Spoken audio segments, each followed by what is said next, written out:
Bismillahirrahmanirrahim. Assalamualaikum warahmatullahi wabarakatuh.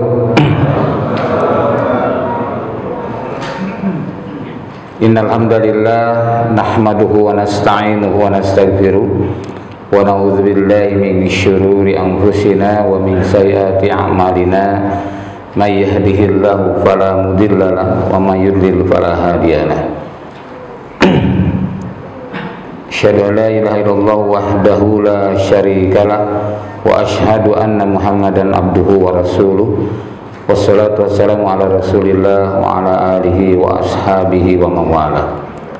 A'udzu billahi minasyaitonir rajim. Ya ayyuhalladzina amanu taqullaha haqqa tuqatih wa la tamutunna illa wa antum muslimun. Amma ba'd. Fa inna asdaqal hadits kitabullah wa khairul hadi hadi Muhammad sallallahu alaihi wasallam wa syarrul umuri muhdatsatuha. Ma sya'allahu kan wa ma lam yasha' lam yakun, la haula wa la quwwata illa billah.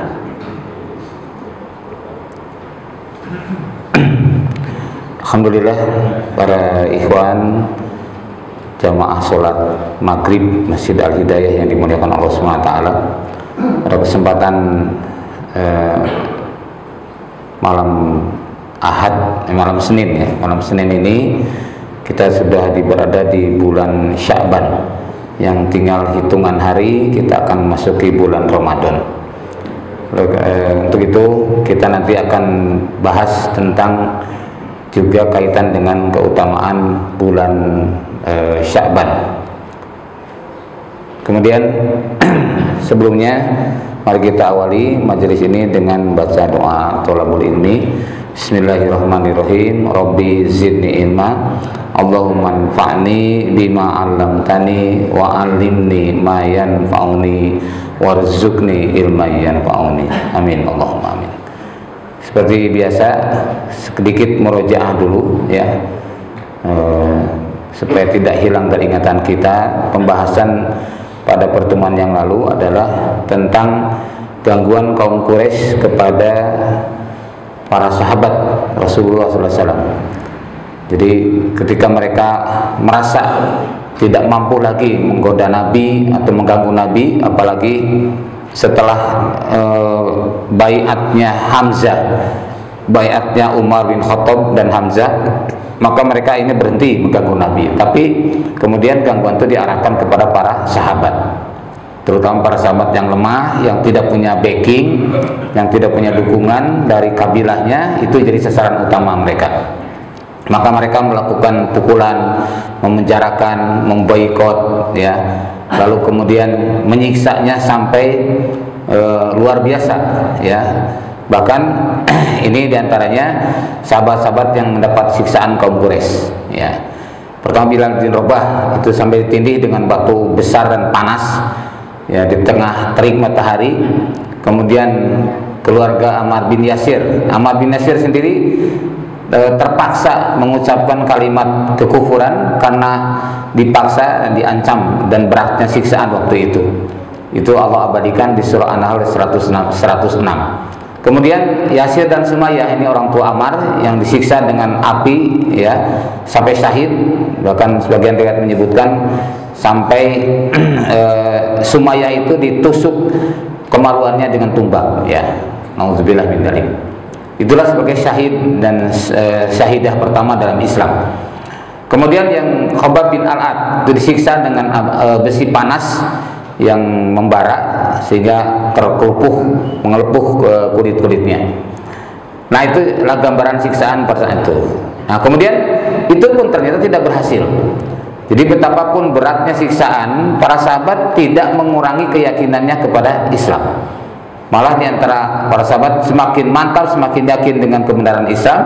Maka kemudian akhirnya orang-orang Quraisy mereka bermusyawarah ya bersama tokoh-tokohnya. Lalu kemudian dari situ mereka muncullah usulan agar menyampaikan tuntutan pada Rasulullah SAW dari atas nama Quraisy.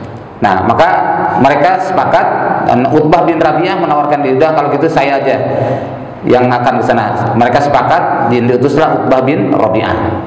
Nah, Utbah bin Rabi'ah ini kemudian datangi Nabi dan dia berkata begini, "Hai anak saudaraku, engkau dari golongan kami, sebagaimana yang engkau ketahui, engkau adalah keturunan terhormat.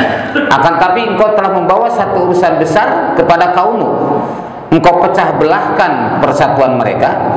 Jadi pecah belahkan maksudnya di sini karena dengan adanya dakwah Islam, ada yang menerima, ada yang menolak. Nah, maka tentu jadi berpisah antara kafir dengan mukmin. Nah, mereka menilainya sebagai pecah belah. Ya. Kemudian engkau bodoh-bodohkan mereka.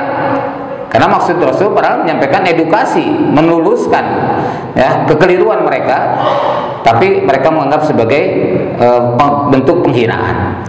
Engkau cela agama dan Tuhan-Tuhan mereka. Engkau kafirkan bapak-bapak mereka yang sudah tidak ada, ya, yang sudah meninggal. Maka dengarlah ucapanku, wahai anak saudaraku. Jika engkau mau harta, kami akan kumpulkan harta itu untukmu, sehingga engkau akan menjadi orang yang paling kaya. Atau engkau ingin menjadi pemimpin, maka aku akan jadikan engkau sebagai pemimpin, bahkan sebagai raja. Dan jika engkau memang terkena sihir atau terkena gangguan jin, kami pun akan mencarikan tabib ya untuk mengobati dirimu. Nah, ini adalah sebagai bentuk perhatian Utbah bin Rabi'ah kepada Rasulullah SAW. Lalu kemudian Nabi menjawab begini. Menjawab beliau dengan membacakan surah Fussilat, surah ke-41 ya, dibacakan. Nah, kan cukup panjang tuh. Sampai kemudian Utbah kemudian memegang mulut Rasulullah. Udah cukup berhenti. Maksudnya bukan berarti tidak yakin. Utbah pun yakin bahwa apa yang disampaikan oleh Rasul itu bukan syair, bukan sihir. Nah, maka pemahaman ini disampaikan kepada kaum Quraisy. Sungguh aku telah mendengarkan kalam yang disampaikan oleh Muhammad. Itu bukan syair, juga bukan sihir, bukan juga ramalan. Nah, itu disampaikan. Nah, kekaguman Utbah bin Rabi'ah kepada apa yang disampaikan oleh Rasulullah SAW itu disampaikan kepada kaum Quraisy. Kaum Quraisy tentu tidak setuju, karena tadinya juga mutus Utbah itu supaya melakukan keinginan atas nama Quraisy tadi, yaitu supaya berhenti dalam berdakwah. Tapi apa yang terjadi, malah Utbah simpati kepada Rasulullah SAW. Maka kemudian mereka berpendapat bahwa Utbah telah kena sihir Muhammad. Dia bilang, sungguh kamu telah terkena sihir Muhammad. Tuh, jadi tetap dianggap sihir. Maka kaum Quraisy akhirnya mendatangi Rasulullah SAW dan mengajak beliau untuk menyembah berhala. Lah udah kompomnya aja lah Muhammad sekarang, ya kita gantian saja. Sekarang engkau Muhammad menyembah berhala kami pun akan menyembah Tuhan-Tuhan engkau, akan menyembah Tuhan engkau pun menyembah Tuhan-Tuhan kami, gitu ya. Jadi istilahnya diajak kompromi gitu. Nah, tapi apa yang terjadi?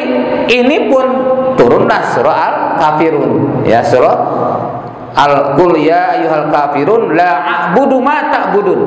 Kami tidak akan menyembah apa yang kamu sembah. Wala a'budu ma ta'budun. Kami tidak akan menyembah yang kamu sembah, dan wala ana abidu ma abadtum. Saya tidak akan menyembah yang kamu sembah. Maka tidak akan pernah. Maka ujungnya apa? Lakum dinukum waliyadin. Bagi kamu agamamu, bagiku agamaku. Nah, maka akhirnya orang-orang Quraisy nyaris putus asa dengan itu. Maka ketika dalam keadaan putus asa ditolak ajakannya oleh Rasulullah SAW, mereka pun meminta, udah begini aja, karena engkau tidak mau kompromi ya untuk saling gantian menyembah kepada Tuhan, maka sekarang gini aja, udah Al-Quran yang kamu berikan itu ganti saja dengan yang lain, ganti dengan Al-Quran yang lain. Nah, atau Al-Quran yang ada itu cabut itu pernyataan-pernyataan yang isinya mencela kami, mencela Tuhan-Tuhan kami, mencela bapak-bapak kami, ya, mencela guru-guru kami, pembesar kami, tolong dicabut. Nah, jadi ini adalah tuntutan dari orang-orang Quraisy. Maka kemudian turunlah ayat A'udzubillahi minasyaitonirrajim. Wa idza tutla 'alaihim ayatuna, dan apabila dibacakan atas mereka ayat-ayat kami, bayinat dengan jelas, dengan ladzina la yarjuna liqa'ana. Berkatalah orang-orang yang tidak mengharap pertemuan dengan Allah, tidak yakin akan akhirat. Ya. Kemudian disebutkan la yarjuna liqa'ana ti bi Qur'anin ghairi hadza. Udah ganti aja Qur'annya dengan jungan Qur'an yang inilah. Ini sering kali mencaci maki kami, mencela kami. Gantilah dengan yang lain. Oh ya. Au badilhu ya. Au badilhu kul ma yakunu li an ubadilahu min tilqai nafsi. Di mana saya mau melakukan perubahan kepada Quran? Bagaimana saya mengganti? Ini adalah dari Allah. In attabi'u illa ma yuha. Tidak ada yang aku ikuti itu kecuali wahyu yang diwahyukan. Nah, itu ya. Yang diwahyukan ilayya kepadaku. Inni akhafu. Sesungguhnya aku takut. In asaitu, jika aku bermaksiat Rabbi kepada Rabbku, adzaba yaumin adzim, ya saya akan diberikan siksa ya pada hari yang agung, maksudnya pada hari kiamat. Nah, itulah. Jadi itu. Jadi nih lihat terjemahnya kalau supaya lebih paham. Bila dibacakan pada mereka ayat-ayat kami yang nyata, orang-orang yang tidak mengharapkan pertemuan dengan kami, maksudnya tidak yakin akan pulang kepada Allah, tidak yakin akan akhirat, tidak yakin akan perjumpaan nanti di pengadilan Allah, nggak yakin. Mereka berkata, datangkanlah Al-Quran yang lain dan dari ini ya, dan gantilah Al-Quran itu. Maka Allah memerintahkan kepada Rasulullah SAW, katakan Muhammad, tidaklah patut bagiku menggantinya dari pihak diriku sendiri. Aku tidak mengikuti kecuali apa yang diwahyukan kepadaku. Sesungguhnya aku takut jika mendurhakai Rabbku, ya, mendurhakai Allah kepada siksa hari yang besar. Takut akan datangnya pada hari siksa besar nanti, hari kiamat. Nah, tidak lama setelah itu, setelah peristiwa tadi, Rasulullah SAW pun kemudian menyampaikan kepada komunitas-komunitas Quraisy, terutama para pemuka Quraisy, ya, misalkan ada orang-orang Quraisy yang ngatar Nasara, datang Rasul datang kemudian menyampaikan dakwah di situ, dan disampaikan secara terang-terangan. Nah, lalu suatu saat ketika berhadapan dengan para pembesar Quraisy ini, datanglah sahabat Abdullah bin Umi Maktum. Abdullah bin Umi Maktum ini dia bilang kepada Rasulullah, ya Rasulullah, ajarkanlah kepadaku apa yang Allah ajarkan kepadamu. Ya, seorang yang buta, ya. Rasulullah SAW karena sedang menghadapi para pemuka, tidak peduli dengan sahabat yang datang tadi. Dia orang buta, bukan seorang pembesar gitu ya. Nah, perhatiannya terus kepada pembesar.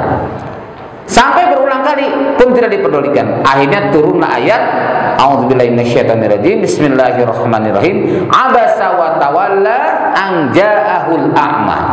Tuh, jadi engkau bermuka masam dan berpaling ketika orang buta datang kepadamu. Nah, ini adalah teguran Allah SWT kepada Rasulullah SAW. Maka sejak peristiwa itu Rasulullah SAW tidak pernah lagi meremehkan orang miskin dan orang-orang duafa, sekalipun sedang berhadapan dengan para pemuka. Jadi kalau secara umum kan biasa begitu kita ya, sedang menghadapi pembesar atau sedang menghadapi tamu agung gitu, tiba-tiba ada orang, udah kamu sana diusir misalkan ya. Nah, seperti itu juga. Waktu itu Abdullah bin Umi Maktum sempat tidak merasa nyaman dengan sikap Rasulullah SAW, maka akhirnya Allah SWT sendiri membersihkan atau dengan turunnya ayat surat Abasa. Nah, itu para ikhwan, kajian Sirah Nabawiyah pada malam ini ya, saya akan sampaikan tentang hubungannya dengan bulan Sya'ban hari ini.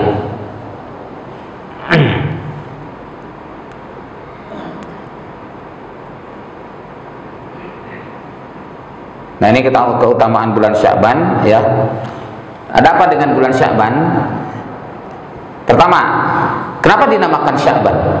Sya'ban itu adalah dari yatasa'abun, artinya berpencar, berpisah-pisah, ya, bercerai-berai. Nah, kenapa orang-orang Arab apabila masuk di bulan Sya'ban itu mereka mencari sumber-sumber air? Ya, di bulan Syaban ya. Kalau di sini kan kehujanan kita ya, kebanjiran. Nah, di sana beda lagi musimnya ya. Nah, mereka orang Arab itu biasa. Kalau bulan Syaban itu mereka berpencar untuk mencari sumber air. Bahkan ada yang sampai ke gua-gua, ya. Maka disebutnya tasya'um atau berpisah-pisah atau berpencar.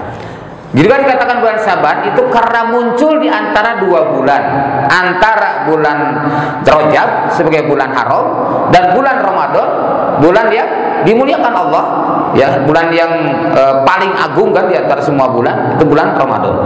Nah, ada di antara dua bulan itu muncullah bulan Syaban, maka disebutnya Syaban. Nah itu adalah kali nama bulan. Apa yang terjadi di bulan Syaban, atau apa dulu yang dilakukan oleh Rasulullah SAW di bulan Syaban? Ini hadis dari Aisyah, riwayatkan oleh Bukhari dan Muslim, nomor 1969 dan Muslim 1956. An Aisyah radhiyallahu anha, dari Aisyah semoga Allah meridai kepadanya, qalat, ia berkata, karena Rasulullah SAW adalah Rasulullah SAW yasumu, beliau saum hatta nakul, sehingga kami berkata la yuftir, beliau tidak berbuka. Jadi artinya kesannya tuh saum terus, nggak berhenti gitu ya, nggak pernah tanpa saum dalam sehari. Nah itu kelihatannya.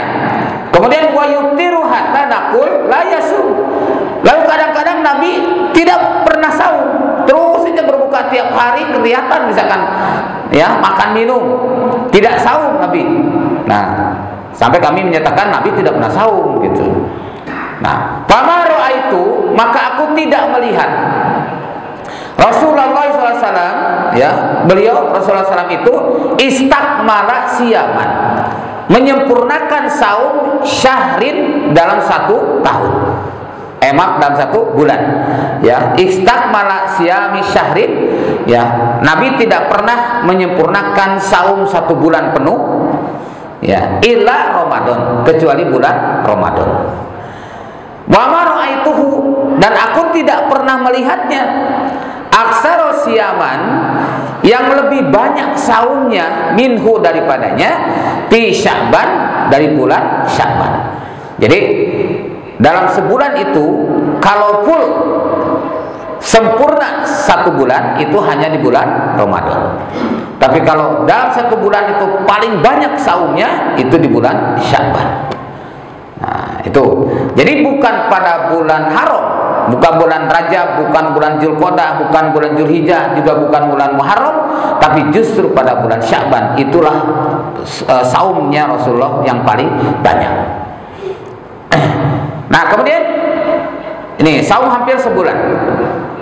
Hadis riwayatkan oleh Imam Muslim nomor 1997, disebutkan dari Aisyah, hadatsana Abu Salamah, telah menceritakan kepada kami Abu Salamah an Aisyah radhiyallahu anha, dari Aisyah semoga Allah meridai kepadanya, qalat, ia berkata, lam yakun Rasulullah SAW, jadi Rasul tidak ada, Rasulullah SAW itu fi syahri minas sana, dalam satu bulan di satu tahun gitu ya, aksara siyaman minhu, yang lebih banyak saumnya pada saat itu di Sya'ban, yaitu pada bulan Sya'ban.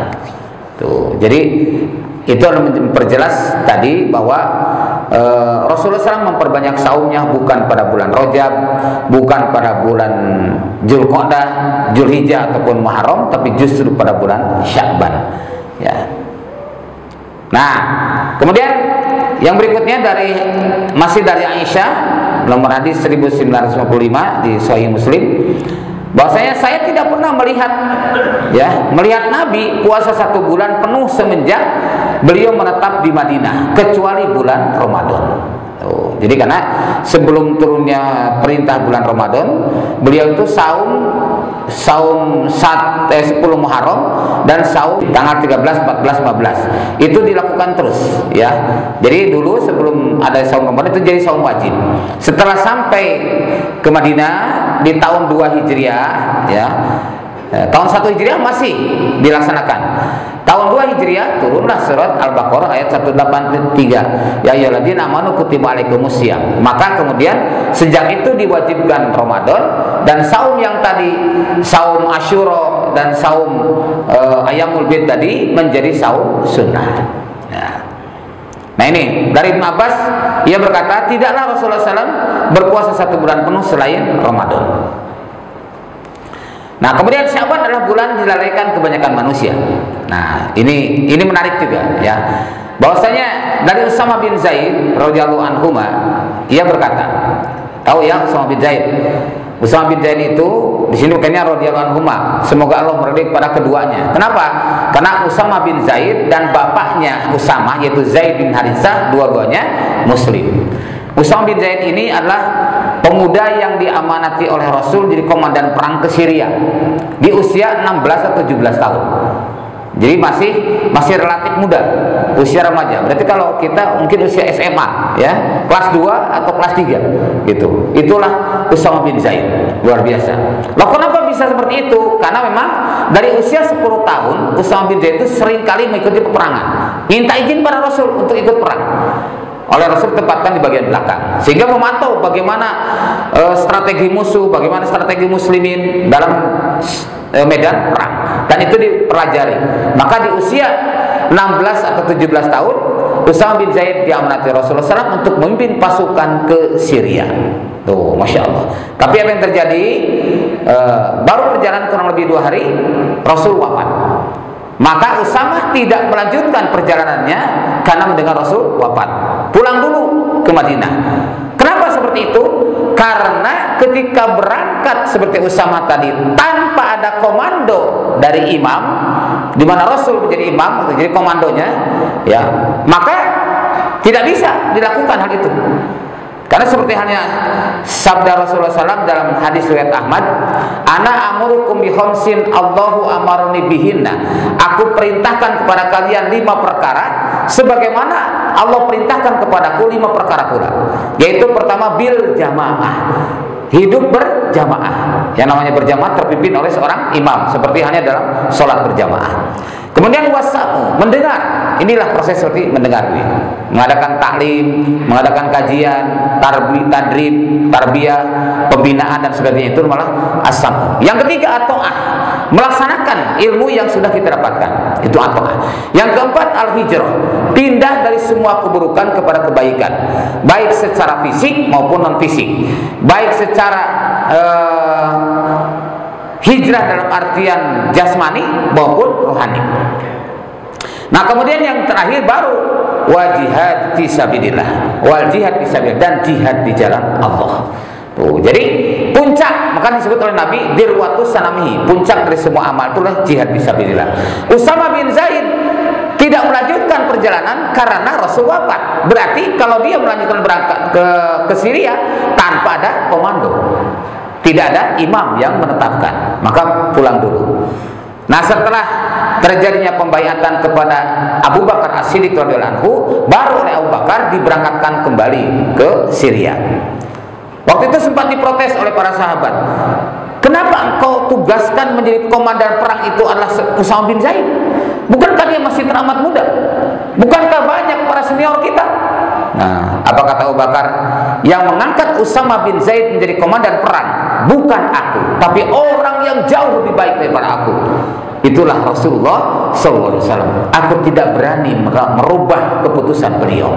Oh, jadi akhirnya diberangkatkan tetap ya dengan pimpinan Usama bin Zaid, dan ternyata benar-benar Allah berikan kemenangan yang luar biasa. Nah, ini para ikhwan. Usama bin Zaid meriwayatkan begini tentang kaitan bulan Sya'ban tadi.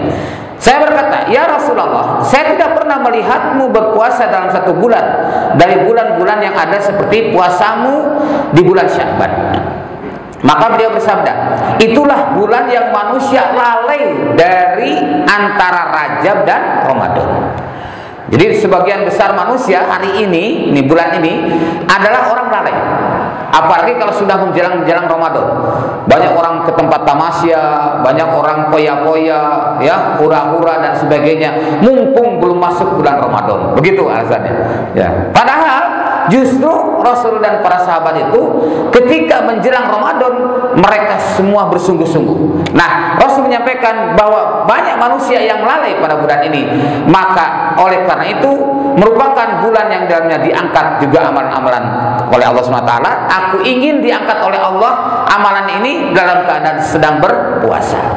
Nah, ini hadis riwayat Nasa'i dan Imam Ahmad di dalam Sahih Targhib wa Tarhib halaman 425 disebutkan demikian. Nah, satu hal lagi yang menarik ini adalah hijrah kepada Rasulullah. Bahwasanya orang-orang yang melaksanakan amalan, melaksanakan ibadah dalam kondisi sulit atau di tengah kesukaran, di tengah banyaknya orang meninggalkan, maka itu adalah ibarat hijrah pada Rasulullah SAW. Ini hadis dari hadis Ma'qal bin Yasar. Beliau bersabda, al ibadatu fil harji kahijratin ilayya. Bahwasanya ibadah ketika haraj, ya, ketika haraj seperti hijrah kepadaku.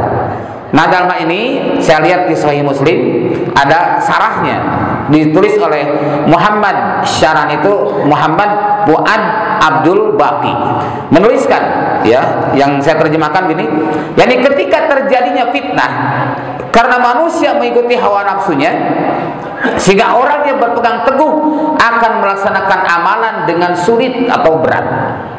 Jadi kalau kita misalkan di bulan Ramadan itu kan semua orang saum, nggak masalah. Tapi ketika orang tidak saum, kita saum, kan jadi ujiannya berat, gitu. Nah, begitu pula ada saat-saat yang haraj, seperti halnya bulan Sya'ban. Bulan Sya'ban masuk dalam kategori haraj karena sebagian manusia adalah melalaikan kepada bulan ini.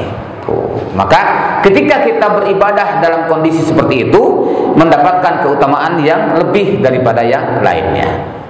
Nah, kemudian kita lihat bagaimana perbedaan para ulama berpendapat tentang saum di bulan Sya'ban yang dilakukan Rasul tadi. Ini alasannya. Pertama adalah beliau karena disibukkan dari puasa 3 hari setiap bulan, karena juga safar atau hal yang lainnya. Satu, maka beliau mengumpulkannya dan mengkodoknya, menunaikannya pada bulan Sya'ban. Dan Nabi SAW apabila mengamalkan suatu amalan sunnah, maka beliau menetapkannya, dan apabila terlewat maka beliau mengkodoknya. Ini yang dilakukan oleh Rasulullah SAW. Nah, kemudian yang pertama itu. Yang kedua, ada yang mengatakan, dikatakan bahwa istri-istri beliau membayar hutang puasa Ramadannya pada bulan Sya'ban, sehingga beliau pun ikut berpuasa karenanya. Nah, ini pendapat yang kedua, ya. Dan ini berkebalikan dengan apa yang datang dari Aisyah, bahwasanya Aisyah justru karena sibuk melayani Rasulullah SAW, Aisyah tuh mengkodok puasanya di bulan Sya'ban. Karena di bulan-bulan yang lain sibuk melayani Rasulullah SAW, menyertai Rasul, apalagi beliau sering safar, sering perjalanan. Nah, yang ketiga, ini yang paling kuat, ya. Dan dikatakan bahwa beliau SAW itu berpuasa karena pada bulan itu manusia lalai darinya. Nih, satu. Jadi karena manusia lalai darinya tadi. Kemudian pendapat itulah yang lebih kuat karena adanya hadis Usama bin Zaid tadi, ya, yang telah disebutkan dan tercantum di dalamnya. Itulah bulan yang manusia lalai darinya di antara Rajab dan Ramadan, yaitu bulan Sya'ban. Hadis riwayat Nasa'i dan bisa dilihat dalam Sahih Targhib wa Tarhib. Nah, itulah para ikhwan keutamaan di bulan Sya'ban. Lalu apa momentum besar atau peristiwa besar yang terjadi pada bulan Sya'ban? Nah, ini yang juga harus kita ketahui. Peristiwa besar di bulan Sya'ban tahun 2 Hijriah. Pada suatu hari Nabi SAW mengunjungi ibu dari Bashar bin Bara bin Ma'ruf, ya, dari Bani Salimah. Lalu Ummu Bashar menjamu beliau. Nah, kemudian tibalah waktunya sholat duhur. Nabi SAW kemudian sholat bersama para sahabat di Masjid Bani Salimah, ya, Masjid Bani Salimah asalnya masjid itu. Setelah mengerjakan sholat 2 rakaat, turunlah Jibril menyampaikan surah Al-Baqarah ayat 144 yang di dalamnya ada kalimat bawali wajhaka syatrul masjidil haram. Hendaklah engkau menghadapkan wajahmu kepada Masjidil Haram. Yang sebenarnya Rasul itu sudah sangat kepingin, ya, berkiblat ke sana, gitu ya. Allah tuh Maha tahu, Rasul sudah kepingin, tapi kemudian turun perintah menghadapkan wajahnya ke Masjidil Haram itu di saat sholat duhur di Masjid Bani Salimah, yaitu di Kuba. Ya, posisinya kurang lebih 7 km dari Madinah. Ya, di Masjid Kuba. Nah, masjid inilah yang kemudian pada saat 2 rakaat tadi turun, lalu Rasul langsung pindah tempat, ya, menghadap ke Masjidil Haram atau ke Ka'bah. Dan posisi muslimin dan muslimat pun akhirnya bertukar, ya. Karena kalau misalkan ini tadinya Rasul di sana tuh, pindah kemari, gitu ya. Pindah kemari, otomatis para sahabat muslimin kan mengikuti ke sini, muslimat jadi sebelah sana, gitu. Nah, itu yang terjadi di Masjid Bani Salimah, yang kemudian peristiwa itu disebutlah sholat dengan 2 kiblat, dan masjidnya diganti dari nama Masjid Qiblatain. Tuh, asalnya Masjid Bani Salimah. Nah, inilah kemudian apakah masjid itu sama dengan Masjid Kuba? Beda. Kalau Masjid Kuba, masjid yang dibangun pertama kali oleh Nabi, ya, masjid yang dibangun pertama kali, dan kemudian beliau sering sholat di situ. Lalu kemudian kalau Masjid Qiblatain itu jaraknya beda. Kalau antara Kuba dan Qiblatain ini kurang lebih 3,1 km jaraknya. Jadi begitu para ikhwan, ya, gambaran global tentang peristiwa pergantian pergantian kiblat. Masalah itu bagaimana reaksi yang terjadi? Ini ujian bagi muslimin, ini ujian ketaatan, ujian kepatuhan. Maka orang-orang muslim mukmin yang mantap imannya itu dengan tidak ada berat di hati dia melakukan perubahan. Dan di Madinah baru sholat asar, ya, baru sholat asar menghadap ke Masjidil Haram atau ke Ka'bah.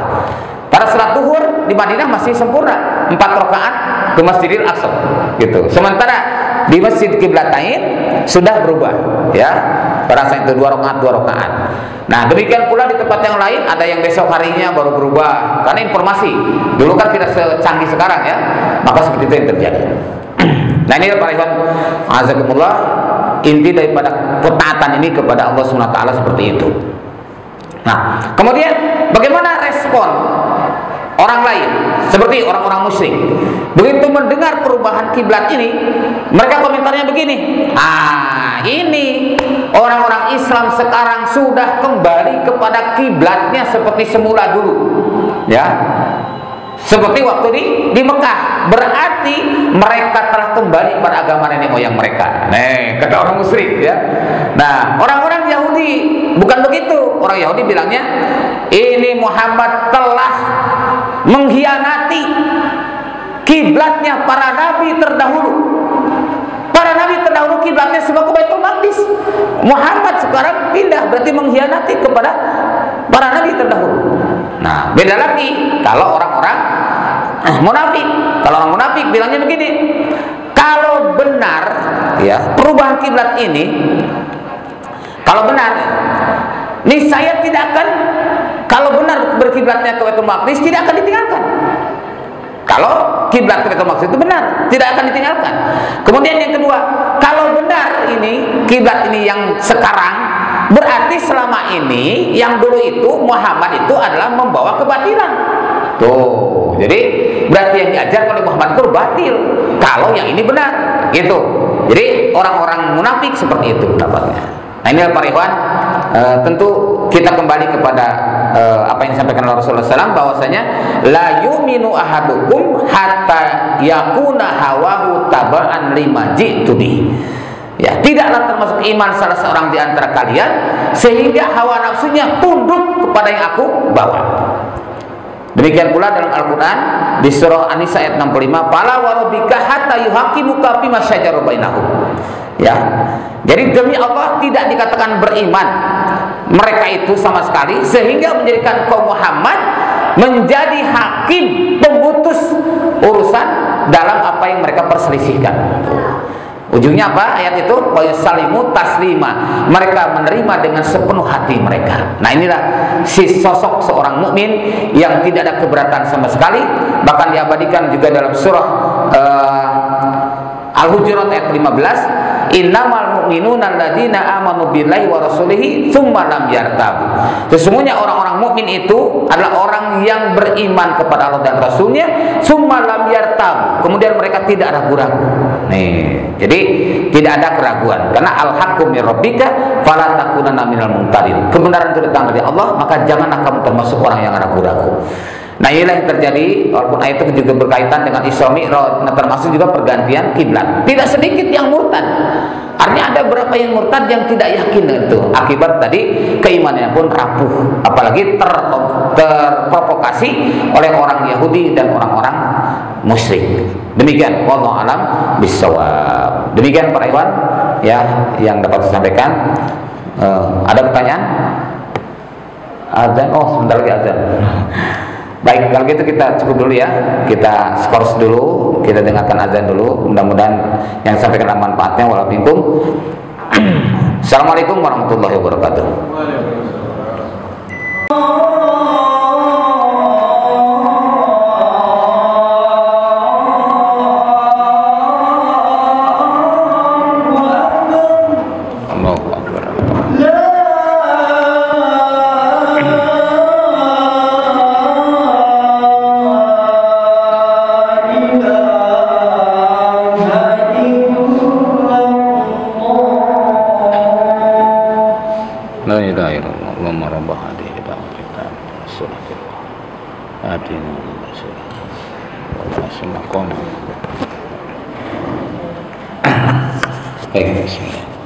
Baik, para ikhwan, Allah muliakan. Jika ada yang ditanyakan atau dikomentari, silakan. Ya, silakan. Di terakhir Ustaz komen yang peristiwa Isra Mi'raj itu banyak yang murtad. Ya. Saya pernah dengar kajiannya, nggak ada Ustaz. Kenapa? Yang murtad. Mungkin bisa dicari lagi referensinya. Jadi katanya kata-kata Arab saya lupa ya. Bukan murtada, jadi apa gitu. Jadi bukannya murtad. Nggak ada pendirian karena Isra Mi'raj murtad itu nggak ada kaum muslimin. Minta tolong dicek aja referensinya. Yang Isra Mi'raj. Iya, Isra Mi'raj. Ya. Karena Ya. dari ininya juga dari riwayatnya juga lemah kan. Isra Mi'raj itu memang kan membuat satu peristiwa yang terjadi luar biasa. Nah, menurut sebagian riwayat yang saya dapat, yang saya pelajari, ada di antara mereka yang terkena gangguan karena ragu dengan peristiwa itu. Ya, apalagi orang-orang yang berpenyakit hatinya, maka mereka tidak yakin lagi dengan Islam, itu ya. Tetapi kalau misalkan Abu Bakar ketika ditanya, Abu Bakar, itu temanmu itu makin gila saja. Emang kenapa? Ya masa iya katanya yang namanya Isra dari Mekah ke dari Masjidil Haram ke Masjidil Aqsa itu satu malam, itu kan hanya buaran orang gila. Tapi Abu Bakar apa? Jangankan satu malam, kalaupun lebih dari itu saya tetap beriman. Nah, itulah yang kemudian Allah SWT menyebutkan di surah Al-Hujurat ayat ke-15 tadi, summa lam yartabu. Ya, wajahadu bi amalihim anfusihim fi sabilillah ulaika humus shadiqun. Mereka itulah orang yang shadiq. Maka Abu Bakar lah didapat gelar shadiq. Jadi yang lain banyak ragu dengan peristiwa Isra Mi'raj itu. Ya, karena memang di luar nalar gitu. Nah, begitu pula dengan pergantian kiblat. Tadi beberapa riwayat menyebutkan sampai komentarnya banyak sekali. Ada banyak orang munafik. Nah, orang-orang munafik itu kan biasa. Orang munafik itu biasa kadang-kadang bermuka dua. Ya, seperti hanya pada perang Ahzab. Perang Ahzab itu sendiri 3.000 pasukan muslimin itu yang ada di Madinah, itu pun ada orang munafik. Orang munafik ada orang muawikin, ada orang qailin, ya. Jadi tidak semua menjadi rijalun shadaku. Nah, dalam setiap peristiwa-peristiwa besar seperti itu yang membuat nalarnya teruji, seperti Isra Mi'raj dan pergantian kiblat, itu ada saja orang-orang yang kemudian menjadi ragu dengan Islam. Begitu yang saya paham seperti itu. Karena munafik itu adanya setelah hijrah. Kenapa? Munafik itu adanya setelah hijrah. Nggak ada munafik di Mekah, nggak ada. Ya. Jadi ada lagi hadis penguatnya waktu Abu Sufyan ketemu sama Heraklius kan. kita kan juga tanyain sama Heraklius, apakah pengikutnya bertambah atau berkurang? Itu setelah peristiwa Isra Mi'raj kan? Ya. Abu Sufyan bilang bertambah, nggak pernah berkurang. Setelah peristiwa Mekah itu, di Mekah itu nggak pernah berkurang pengikutnya. Coba minta tolong dicek, saya ada kajiannya nanti saya. Ya, baik. Baik. Jadi gini Pak, maaf. Kalau bahasanya tidak ada orang munafik di Mekah, ya, adanya di Madinah. Artinya gini, bukan berarti sosok pribadinya yang tidak ada. Tapi memang ayat-ayat terkait dengan munafik itu memang turunnya banyak di Madinah. Ya, karena apa? Karena banyaknya sekali ujian itu terturun setelah di Madinah. Di Mekah banyak juga orang-orang yang mendapatkan ujian, tapi alhamdulillah para sahabat yang berbeat di Mekah itu adalah tetap dia komitmen dan konsisten, sehingga pada saat waktu hijrah ada orang-orang yang tidak mau hijrah, gitu ya. Ada orang yang tidak mau hijrah, bahkan ada juga yang, dan itu diabadikan Allah. Bapak bisa lihat dalam tafsir surah An-Nisa dari ayat 90 sampai 100, ya, itu dijelaskan ada di antara mereka yang mereka kemudian mereka tidak berangkat untuk hijrah. Alasannya karena macam-macam, gitu. Nah, itu sikap orang-orang munafik, gitu. Sifat-sifat munafik seperti itu. Tetapi itu memang tidak disebut sebagai orang munafik di dalam waktu itu. Ketika sampai di Madinah, orang-orang yang berpenyakit itu mesti nampak di Madinah.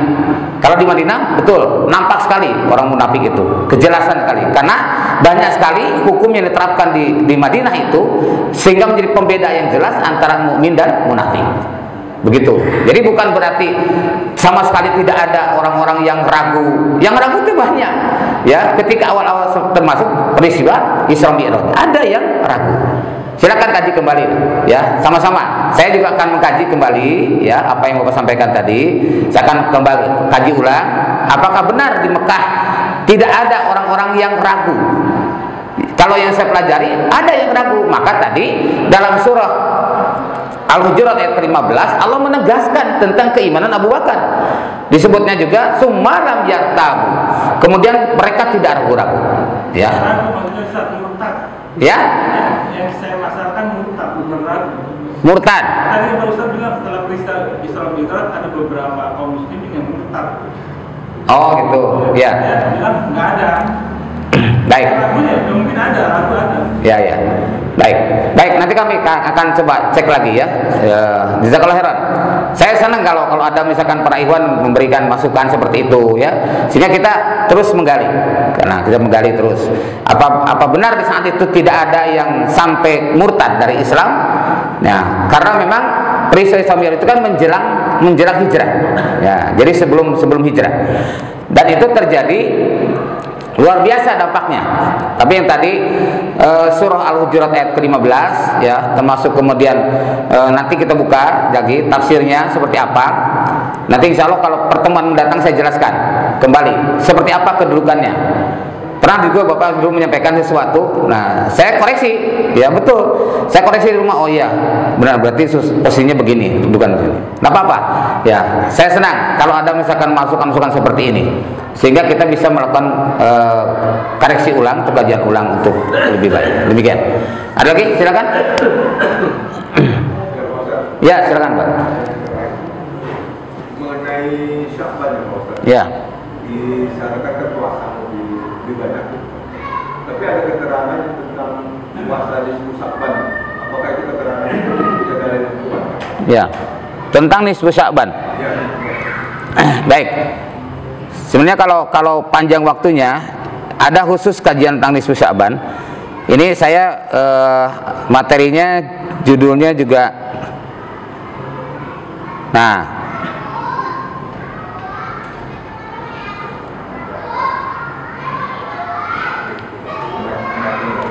Nah ini ya, yang laris tapi keliru di bulan Sya'ban. Nah kita langsung aja pada permasalahan nisfu Sya'ban tadi. Jadi ternyata hadis-hadis yang terkait dengan nisfu Sya'ban itu banyak sekali hadis yang dhaif, hadis yang palsu bahkan.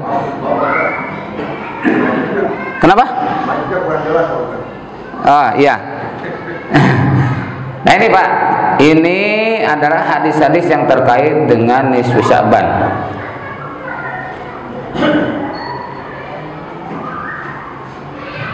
Nah, hadis-hadis lemah dan palsu tentang keutamaan malam nisfu Sya'ban. Ya. Jadi karena cukup panjang, saya jelaskan aja. Intinya gini. Jadi hadis-hadis yang berkaitan dengan nisfu Sya'ban sampai hari ini saya sendiri belum mendapatkan hadis yang kuat, ya, untuk dijadikan sebagai sandaran. Tetapi, ya, kalau hadis yang sifatnya umum bahwa kita dianjurkan untuk memperbanyak ibadah di bulan Sya'ban itu ada, ya. Jadi sifatnya umum, ya, dan tidak ada kaifiat khusus. Jadi kita kalau misalkan mau sholat malam kapan saja di bulan Sya'ban tidak ada masalah. Jadi tidak diharuskan di malam nisfu Sya'ban. Nah, kemudian demikian pula doa-doa, wirid-wirid yang lain pun sama seperti itu. Kalau sifat yang hadis umum ada, tapi kalau hadis-hadis yang menyangkut khusus tentang nisfu Sya'ban sampai hari ini saya belum menemukan hadis yang sahih. Adanya hadis dhaif, ya, hadis lemah ataupun hadis palsu. Gitu. Dan itu banyak, ya. Bapak boleh mengcopy tulisan saya ini, bukan tulisan saya sebenarnya. Saya mengambil dari yang lain, ya. Silakan bisa di copy, dipelajari kembali, dan di situ disebutkan sumber-sumbernya, bisa dibuka dalam kitab-kitab yang asli, ya, untuk meyakinkan kita bahwa ternyata betul, termasuk dalam kitab Syarhus Sunnah itu juga disebutkan bahwa memang hadis-hadis tentang nisfu Sya'ban sampai hari ini saya secara pribadi belum menemukan hadis yang kuat. Maka oleh karena itulah kalau kita mau mengamalkan atau beribadah di bulan Sya'ban, silakan kapan saja boleh, ya, tidak harus di malam ke-15. Nah, jadi itu demikian yang dapat saya sampaikan. Mudah-mudahan manfaatnya. Mohon maaf ya kalau tidak merasa puas, mudah-mudahan tidak merasa puas sehingga terus kita mengkaji. Sekali lagi jangan ragu-ragu kalau Bapak, para ikhwan semuanya melihat ada hal yang kurang pas seperti Pak Rusdi sampaikan, saya senang karena kita supaya lebih benar, ya, jangan sampai keliru menyampaikan suatu permasalahan. Demikian yang saya sampaikan. Waalaikumsalam. Subhanakallahumma wa bihamdik asyhadu an la ilaha illa anta astaghfiruka wa atubu ilaik. Walhamdulillahirabbil alamin. Wassalamualaikum warahmatullahi wabarakatuh.